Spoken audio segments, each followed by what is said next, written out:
বন্ধুসকল ৰাতিপুৱাই বোকা পানী খচি মই পথাৰৰ মাজলৈ বুলি ঢাপলি মেলিলোঁ। পথাৰত আহি দেখোঁ ধানবোৰ খুব ধুনীয়াকৈ পকি আছে আৰু প্ৰায় সংখ্যক ধান দাৱনীসকলে কাটি শেষেই কৰিলে।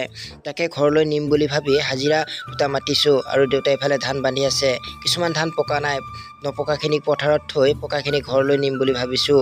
আৰু ফাইনেলি দুপৰীয়া মই ঘৰ আহি পাই গ'লোহি। ঘৰ আহি দেখোঁ যে হাজিৰা দাদাসকলে খুব ধুনীয়াকৈ ধানবোৰ পৰিপাটি কৰি থ'বলৈ চেষ্টা কৰিছে। আৰু ঘৰত আহি দেখিলোঁ যে খুব ধুনীয়া শাক হৈ আছে। এয়া হৈছে পুৰি শাক বুলি কওঁ, আপোনালোকে কি বুলি কয় নাজানো। আৰু ইয়াৰ লগে লগে সন্ধিয়া হোৱাৰ লগে লগে চাহ আমি খাম বুলি ভাবিলোঁ, মানে লাল চাহ চানাৰ পেকেটেৰে লাল চাহ ওলাই ল'লোঁ। আৰু আপোনালোকে লাল চাহ খাই নাই কমেণ্ট কৰিব। তাৰপিছত ভাবিলোঁ কষ্ট হৈছে অকণমান মাংসকে খাওঁ, ব্ৰইলাৰ মাংস লৈ আনিলোঁ।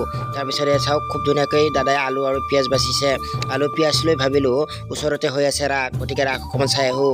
এয়া হৈছে ৰাসৰ কিছু অংশ দৃশ্য, আপোনালোকেও আহিব খৈৰাবাৰী ৰাস।